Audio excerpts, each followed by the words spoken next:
Boa tarde, meu nome é Cauê e hoje eu e minha equipe vai falar sobre a depressão.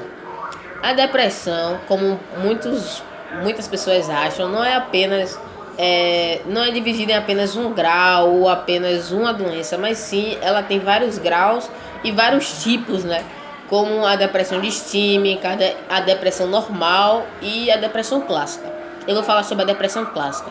A depressão clássica ela tem vários sintomas, né? Incluindo eles a fadiga,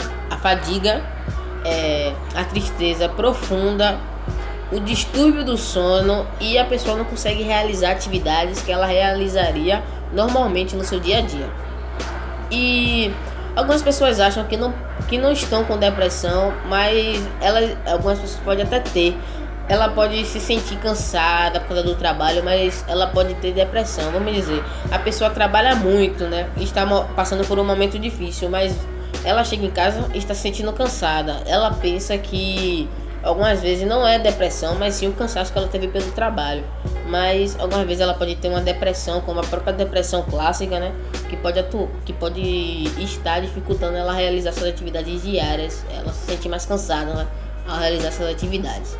E existem vários tratamentos para tratar a depressão.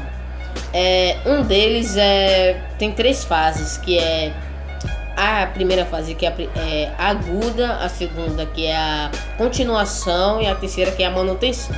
Existem outras formas de tratamento, que é a psicoterapia e a farmacoterapia. Elas podem ser utilizadas juntas, as duas terapias, para tratar a depressão, ou podem ser utilizadas separadas. Isso depende do paciente. Bom dia, meu nome é Gabriel Brito e hoje eu vou falar sobre o transtorno depressivo persistente, também conhecido como distimia. A distimia é uma doença crônica que pode ocorrer no início da infância e pode durar muito tempo ou até muitas décadas. Ela é bem diferente da depressão, pois quando uma pessoa possui essa doença crônica, as pessoas ao seu redor têm muita dificuldade de percebê-la, porque muitas vezes acham que isso é normal ou até mudanças na sua personalidade. Um dos prejuízos que a distimia causa à sua vida pessoal são a falta de energia, a falta de concentração, que isso pode afetar a sua vida acadêmica e a sua vida profissional. Um dos sinais que a distimia mostra para as pessoas são a desinteresse, tristeza constante, baixa autoestima, mau humor. Também pode haver casos em que as pessoas têm muito excesso de apetite e de sono. O tratamento para distimia é feito através de sessões de psicoterapia e também por medicamentos indicados pelos psiquiatras. Eu vou falar sobre a depressão. A depressão é um problema mental e físico. No meio científico, ela também é conhecida como transtorno depressivo maior ou distúrbio depressivo maior. Sua origem não pode ser determinada com precisão, mas ela envolve causas genéticas, psicológicas e sociais. O histórico familiar, as experiências traumáticas vividas por uma pessoa e o uso de medicamentos ou drogas também são fatores que podem desencadear um quadro de depressão. Os sintomas da depressão são a tristeza constante, é o sintoma mais conhecido da depressão, baixa autoestima, perda de interesse por atividades de rotina, pouca energia e dores sem causa definida. Também são sinais recorrentes desse transtorno. Delírios e alucinações também podem ocorrer em casos mais graves. A depressão ela tem tratamento, ela é um transtorno que pode ser amenizado e seus sintomas podem até desaparecer dependendo do tratamento empregado. Esse tratamento é feito com medicamentos antidepressivos e psicoterapia. A internação do paciente pode ser recomendada quando ele apresenta um perigo à própria saúde ou à pessoa de seu convívio. Transtorno bipolar, também conhecido como doença maníaca depressiva, é um transtorno cerebral que causa mudanças incomuns no humor, na energia e no nível de atividade e capacidade de realizar tarefas do dia a dia. O transtorno bipolar atinge a característica de 4% das pessoas em idade adulta. O número de pessoas diagnosticadas com este quadro pode chegar em 6 milhões de pessoas no Brasil. Existem 4 tipos básicos de transtorno bipolar.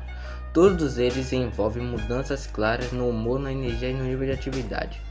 Esses estados de humor variam de períodos comportamentos extremamente acidentes, exaltado e energizado, conhecido como episódios maníacos, ao período de muitos tristes e baixos, ou sem esperanças, conhecido como episódios depressivos. Os períodos maníacos menos severos são conhecidos como os episódios hipomânicos. As pessoas com transtorno bipolar experimentam períodos de intensidade não usuais, mudanças nos padrões de sono, nível de atividade e comportamentos incomuns. Esses períodos distintos são chamados de episódios de humor. Os episódios de humor são drasticamente diferentes dos modos de comportamento típico da pessoa. As mudanças extremamente na energia, na atividade e no sono vão junto com os episódios do modo. As pessoas com transtorno bipolar são mais propensos à procura de ajuda quando estão deprimidos do que quando experimentando mania ou hipomania, portanto uma imanise médica cuidadosa e necessária para garantir que não seja erroneamente diagnosticado com depressão maior, ao necessário para garantir que não seja contrário das pessoas que têm transtorno bipolar. As pessoas que têm apenas depressão, também chamada de depressão unipolar, não experimentam mania. Elas podem, no entanto, experimentar alguns sintomas maníacos ao mesmo tempo, que também é conhecido como transtorno depressivo maior, com características misturadas de alguns sintomas de bipolaridade. São semelhantes às outras doenças que podem tornar difícil para um médico realizar um diagnóstico. Além disso, muitas pessoas têm transtorno bipolar por causa do acontecimento do dia a dia, estresse, raiva, choro.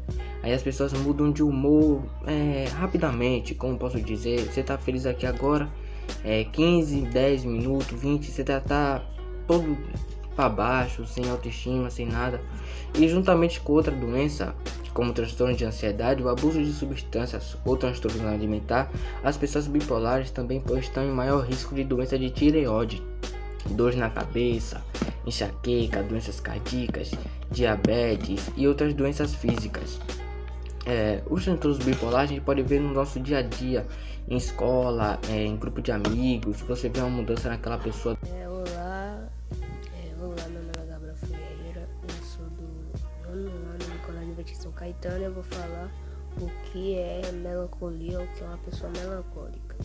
Então, eu vou ler aqui para explicar de um jeito que vocês entendam, porque talvez do jeito que eu entendi vocês não consigam entender, tá ligado? A melancolia se manifesta como uma partilha generalizada, uma total de ausência de ânimo. A inércia e o tédio também são características marcantes do indivíduo melancólico. Vive na melancolia como se preencher de um vazio. O melancólico não se revolta, não se agita extremamente, não lida com crises e surtos. Ou seja, é uma pessoa com tédio.